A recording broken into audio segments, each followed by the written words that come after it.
नाम अंकित वर्मा, आपका स्वागत है मेरे चैनल इंजीनियरिंग ट्यूटर में।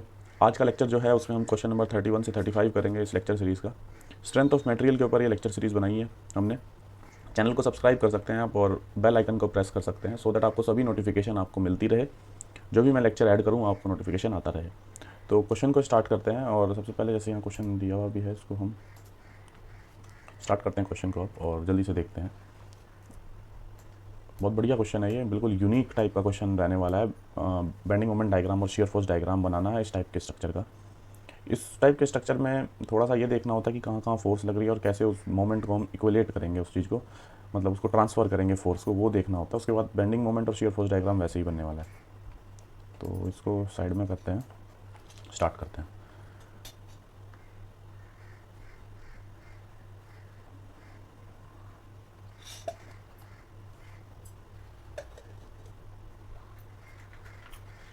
ये क्वेश्चन है, ये यूडीएल लगा है, ये ए बी सी और डी।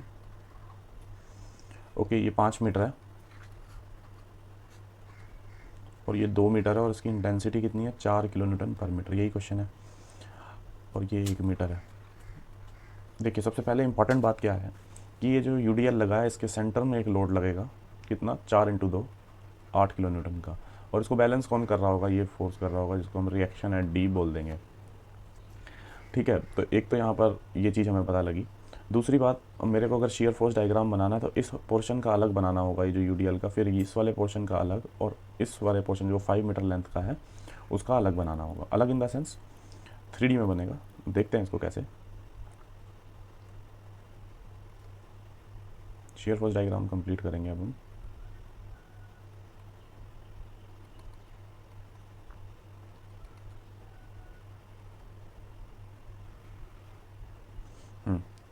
तो यहाँ से यहाँ तक हमें पता है कि ये यूडीएल है और तो लीनियर लाइन आने वाली है। ठीक है, लीनियर लाइन आने वाली है। तो मैं इसको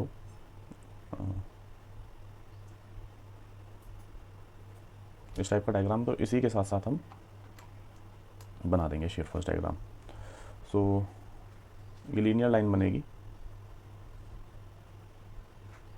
ऐसे, ठीक है ना, ए से लेके बी तक। ये बताने की ज़रूरत भी नहीं पड़ेगी लेकिन नए लोगों के लिए फिर भी थोड़ा सा बता देता हूँ। क्या करते हैं कि हम एक ऐसे एक्स मान लेते हैं और इस हिस्से का अगर मेरे को अगर फोर्स की ज़रूरत पड़े तो क्या रहने वाला है, सिर्फ इस हिस्से की बात करूँ मैं तो 4 × इस लेंथ को मैं x मान लेता हूँ। तो ये फोर्स लगेगा और वो भी कहाँ लगेगा, सेंटर पे। ठीक है, तो धीरे धीरे जैसे जैसे x बढ़ता रहता है ये वैल्यू बढ़ती रहती है, यानी कि ग्राफ कैसे आने वाला है, लीनियर। मैक्सिमम कितना होने वाला है, इस पॉइंट पे आके 8 होने वाला है ना, बी पॉइंट पे, यानी कि इस पे 0 रहेगा और इस पे क्या रहेगा, 8 किलो न्यूटन रहेगा। क्लियर। अभी और भी चीज़ समझने वाली है क्योंकि ये जो 8 किलो न्यूटन का है इससे भी ये फोर्स ट्रांसमिट होने वाली है। अब मैं इसको यहाँ बनाऊँगा, कैसे इक्विवेलेंट डायग्राम बनेगा। तो जैसे यहाँ बताया कि ये 8 किलो न्यूटन का यहाँ लग रहा है इधर और ये 1 है। आप समझ रहे होंगे कि अब क्या होने वाला है, यहाँ पर एक मोमेंट लगेगा। ठीक है, 8 × 1। ठीक है, तो इसको ट्रांसमिट कैसे करेंगे अब मैं आपको बताता हूँ। ये जो 8 किलो न्यूटन है इसमें ये 8 किलो न्यूटन ऐसे लगेगा यहाँ पर इधर की साइड।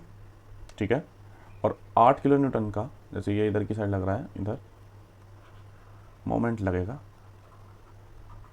8 किलो न्यूटन मीटर का। क्यों, 8 × 1। तो ये ट्रांसमिट क्या हो जाएगा, इस पॉइंट पे जाके हो जाएगा। चलो ये तो शियर फोर्स का क्वेश्चन है।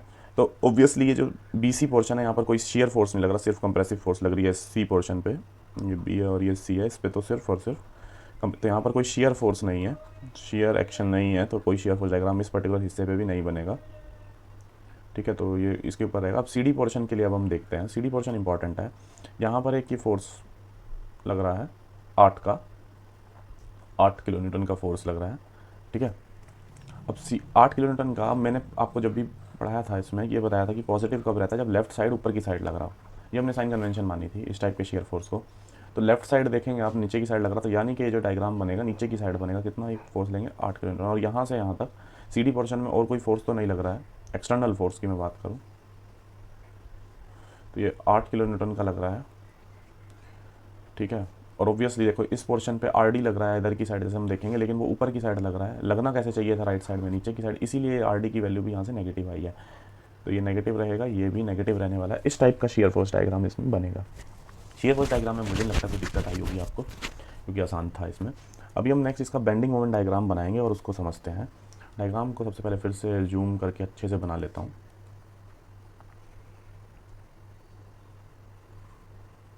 जिनको लगता है कि वो आ रहा है क्वेश्चन, वो लास्ट में आंसर लेक्चर को रोक के देख सकते हैं, फॉरवर्ड करके देख सकते हैं। जल्दबाजी का कोई काम नहीं रहेगा यहाँ। क्वेश्चन चाहे एक ही हो लेक्चर में, बट समझ आना चाहिए। अब मैंने जैसे बताया ये 8 किलो न्यूटन का लग रहा है ना, ये ऑलरेडी बता चुका हूँ मैं। है तो वैसे ये क्या यूडीएल है, बट इसका नेट लगा दिया मैंने। तो इसका अगर मैं इक्विवेलेंट डायग्राम बनाऊँ कैसे ये स्टेबल होने वाला है, वो भी मैं सिखा देता हूँ आपको कैसे होता है। ये जो 8 किलो न्यूटन जब ट्रांसफ़र होता है ना इधर की साइड, तो इस पर्टिकुलर पॉइंट पे एक इधर की साइड लग जाता है, एक इधर की साइड, ये तो बैलेंस हो जाता है, ये जो 8 के लिए फोर्स लगा है। बट यहाँ पर इस 8 किलो न्यूटन को हम ट्रांसफ़र कर देते हैं यहाँ पर, जैसे मैंने बताया, और क्या लग जाता है, मोमेंट लग जाता है जितना यहाँ पर लगता है, क्योंकि 8 इंटू 1 ये मोमेंट यहाँ पर ट्रांसफ़र हो जाता है। अभी डायरेक्शन भी देख लेते हैं मोमेंट की कैसे ट्रांसफ़र होती है। ये ऐसे बनेगी या ऐसे बनेगी, ये भी मैं तुम्हें बता देता हूँ, और इस बात को याद भी रखना। 8 किलो न्यूटन का मान लेते हैं नेट फोर्स इधर लग रहा है ये, ठीक है। तो 8 इंटू 1, ये इस बीम पे जो ये फोर्स है, ये ऑब्वियसली इस बीम को, इस पर्टिकुलर बीम को ऐसे घुमाने की कोशिश कर रहा होगा ऑब्वियसली, ठीक है। तो ये जो फोर्स है, ये जो मोमेंट है 8 इंटू 1 का, या 8 किलो न्यूटन मीटर का, ये जो मोमेंट है, ये किधर की साइड करने की कोशिश कर रहा है, क्योंकि ये इस बीम को इधर को करने की कोशिश कर रहा होगा, तो ये इसको क्या कर रहा होगा, इस पर्टिकुलर पॉइंट को उठाने की कोशिश करेगा। अगर मैं रेजिस्टिंग मोमेंट लगाऊँ इसका, तो ये 8 किलो न्यूटन मीटर ज़्यादा बेटर समझ आएगा, ऊपर की साइड लगेगा।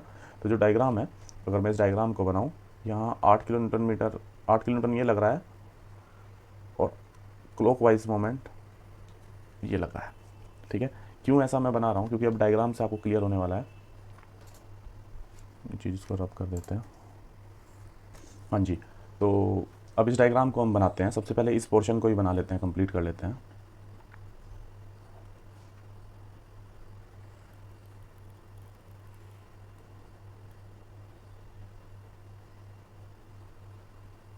ये ए है, ये बी है। ऑब्वियसली अब हमें पता है कि ये यूडीएल की तरह एक्ट करेगा, मतलब ये पॉइंट कैंटिलीवर की तरह काम करेगा बी, और ये यूडीएल है, तो ये पैराबोलिक इक्वेशन आने वाली है, ठीक है। ये इधर से करवा जाएगी ऐसे वाली, ठीक है। बी से लेके सी तक, अब ये समझने वाली बात है कि बी से लेके सी तक ये जो मोमेंट है 8 इंटू 1 का, इस पर्टिकुलर पॉइंट बी पे भी पहले लग रहा होगा, ठीक है। तो वो कितना लग रहा होगा, 8 इंटू 1। चाहे बी सी को मैं ऐसे ही बना के दिखा दूंगा, ठीक है, बी सी को 8 इंटू 1 ऐसे करके दिखा दूंगा। और यहाँ पर ये जो 8 इंटू 1 है, यहाँ पर जो इसकी वजह से लग रहा होगा वो ऐसे लग रहा होगा 8 इंटू 1। तभी तो इस पर्टिकुलर पॉइंट पे भी कितना लग रहा है, 8 इंटू 1 सी पे, ठीक है। तो इस पर्टिकुलर पॉइंट ये बी सी कर्व पे क्या रहने वाला है, बेंडिंग मोमेंट कांस्टेंट रहने वाला है, तो 8 का रहने वाला है, ये पॉइंट सी है पॉजिटिव, और कितनी वैल्यू रहने वाली है, 8 किलो न्यूटन मीटर की। समझ में भी आ गई होगी बात ये, क्योंकि ये जो मोमेंट ट्रांसफ़र किया हमने ये 8 का लगा है, ठीक है। ये तो फोर्स को ट्रांसमिट करके हमने फिर यहाँ पर पहुँचा दिया। अब सी डी पोर्शन बहुत इंपॉर्टेंट रहने वाला है। सी पॉइंट पे देखो कितना मोमेंट लग रहा है। मैं सी डी पोर्शन को देखूंगा, सिर्फ सी की बात करते हैं। सी पे सिर्फ 8 लग रहा है, लेकिन सी डी की इक्वेशन क्या आएगी पहले ये देख लेते हैं। सी के लिए तो चलो पता है कि 8 लग रहा है पॉजिटिव, तो मैं इसको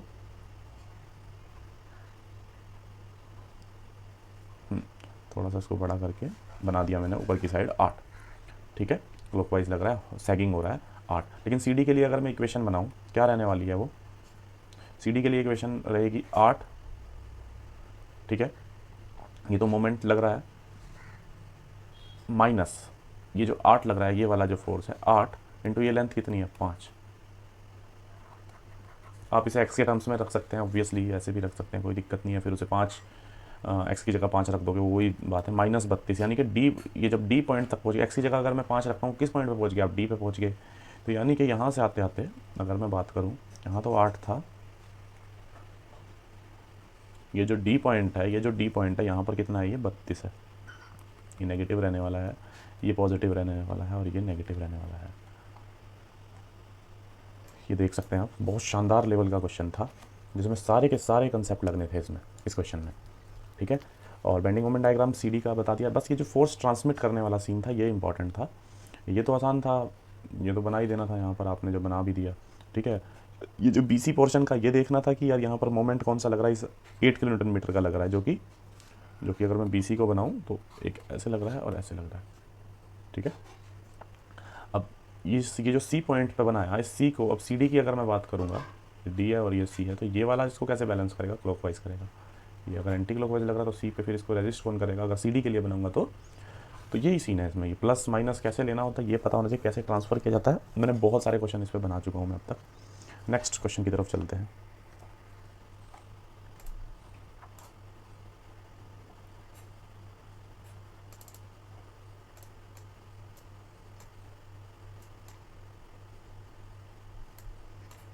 eight a point in a steel member the major principal stress is sigma 1 की वैल्यू जो दी है पॉजिटिव 200 और सिग्मा 2 की वैल्यू कंप्रेसिव दी है नेगेटिव है, चलो दी नहीं है वैल्यू, मुझे लगे पूछा होगा। If the uniaxial tensile yield stress sigma YT 250 megapascal दी है, then according to maximum shear stress theory, according to maximum shear stress theory magnitude of ये निकालना है एट विच यील्डिंग कमेंस। ये थोड़ा आसान है बट पता तो होना ही चाहिए कैसे होगा। जैसे ही यील्डिंग स्टार्ट हुई, मतलब ये थ्योरी ऑफ फेलियर का क्वेश्चन है, तो इक्वेशन को लगाते हैं जो हमें पता है मैक्सिमम शियर स्ट्रेस थ्योरी की, उसके बाद इसको साइड करते हैं। देखिए इसको मैं माइनस एक्स मान लेता हूँ, वैसे तो कोई चक्कर नहीं, आप प्लस में मान लेना क्योंकि फिर आंसर वही आ जाएगा। तो अगर मैं बात करूँ एक्स मान लेते हैं ना, फिर वो माइनस में आ जाएगा तो ऑटोमेटिकली हो जाएगा। तो हमें पता है सिग्मा 1 माइनस सिग्मा 2/2 2D की अगर मैं बात करूँ वो किसके बराबर रखते हैं, सिग्मा YT, ठीक है। तो सिग्मा YT/2, इसको शियर स्ट्रेस भी लिख सकते थे आप, लेकिन उसको हमने उसी फॉर्म में लिखा जो हमने सीखा है इसमें, टेंसाइल स्ट्रेस के फॉर्म में लिख दिया इसको। ये हमें फॉर्म पता है इसका, बस ये फार्मूला लगना है इसमें, 200 माइनस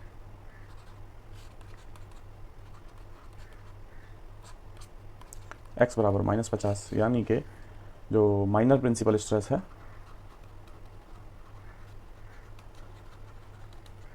वो 50 मेगापास्कल आंसर आ जाएगा, ठीक है। और यहाँ पर इसने क्वेश्चन थोड़ा सा ज़्यादा ही आसान आ गया, बट फिर भी आना चाहिए। कई बार 3 स्ट्रेस दी होती हैं, उनमें से इसका maximum portion sigma 1 minus sigma 2/2 का मैक्सिमम, सिग्मा 2 माइनस सिग्मा 3/2 का मैक्सिमम, सिग्मा 3 माइनस सिग्मा 1/2 का, इनमें से जो भी मैक्सिमम रहेगा वो सिग्मा Y2/2 के बराबर आता है। तो इसमें कन्फ्यूजन होती है कई लोगों को, तो बट चलो ठीक है, नेक्स्ट की तरफ चलते हैं।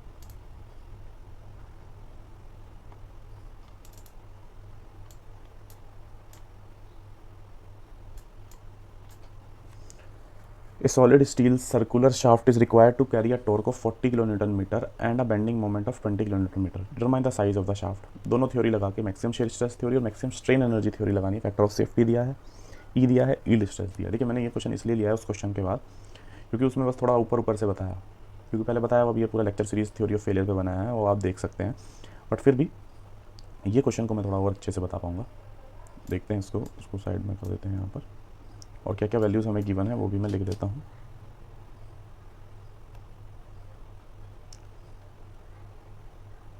Bending moment, factor of safety 2 दी है, ई की वैल्यू 200 दी है, सिग्मा YT की वैल्यू 250 दी है और म्यू की वैल्यू 0.3 दी है। Apply maximum shear stress theory.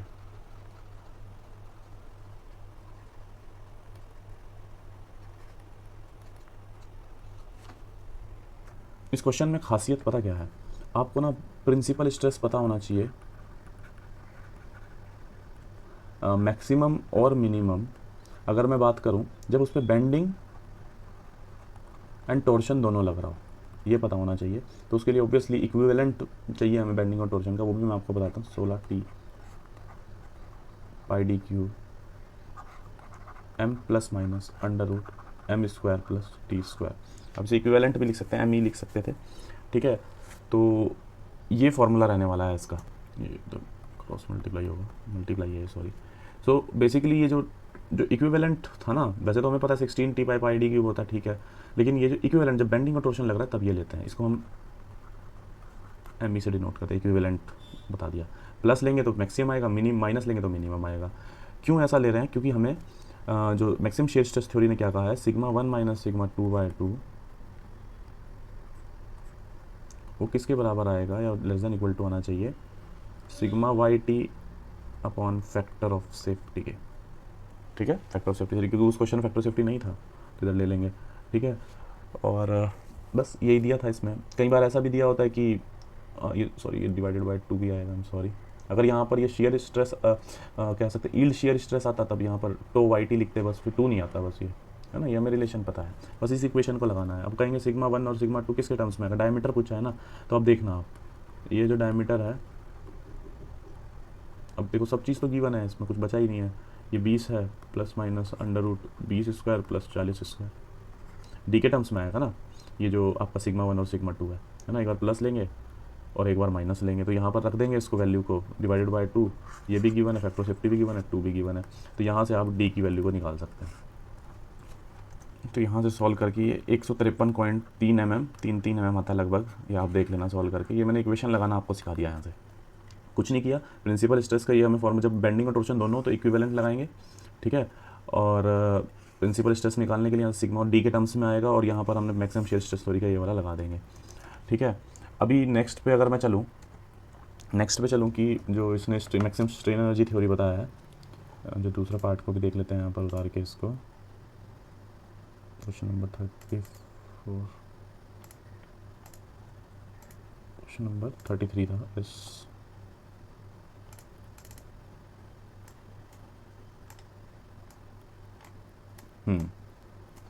तो मैक्सिमम स्ट्रेन एनर्जी थ्योरी क्या कहती है, ये भी मैं आपको बता देता हूँ। जो स्ट्रेन एनर्जी थ्योरी क्या कहती है कि जो यू है स्ट्रेन एनर्जी है should be less than equal to, जो यहाँ पर आएगा सिग्मा वाई टी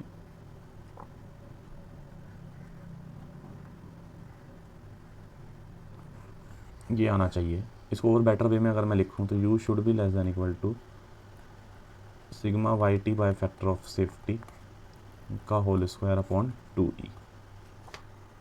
और स्ट्रेन एनर्जी का जो फॉर्मूला रहता है वो रहता है 1/2e sigma 1 square plus sigma 2 square minus 2 mu sigma 1 sigma 2। It should be less than equal to, वैसे तो हम इक्वल टू ही लेने वाले हैं, फैक्टर ऑफ सेफ्टी का स्क्वायर अपॉन 2e। चलो 2e से 2e तो कैंसिल हो जाएगा। सिग्मा 1 अब देखो आपने निकाल दिया डी के टर्म्स में, सिग्मा 2 भी डी के टर्म्स में निकाला हुआ है, म्यू की वैल्यू गिवन है और ये दोनों भी डी के टर्म्स में निकाले हुए हैं, ठीक है। म्यू की वैल्यू कितनी है 0.3 है, इसकी वैल्यू 250 दी है और इसकी वैल्यू 2 दी है, तो ये बराबर, ये लेस देन इक्वल टू की जगह हम मिनिमम केस क्या लेंगे, इसका इक्वल टू कर लेंगे, तो यहाँ से डी की वैल्यू आ जाएगी। और मैं बता देता हूँ डी की वैल्यू 145 पॉइंट कुछ वैल्यू आएगी। दोनों थ्योरी में आपसे पूछा है कि जो इसने साइज होता है इसके अकॉर्डिंग क्या आया है, 153 आया है, और इसके अकॉर्डिंग क्या आया है 145 आया है। सिग्मा 1 सिग्मा 2 में कोई दिक्कत तो नहीं है ना, वही 16/पाई डी क्यूब पाई डायमीटर के टर्म्स में आ रहा, और m plus minus m square plus T square, एक बार प्लस लेंगे एक बार माइनस लेंगे, ठीक है। ये तब होता है जब बेंडिंग मोमेंट और टॉर्क दोनों लगता है, ठीक है। लास्ट क्वेश्चन देखते हैं।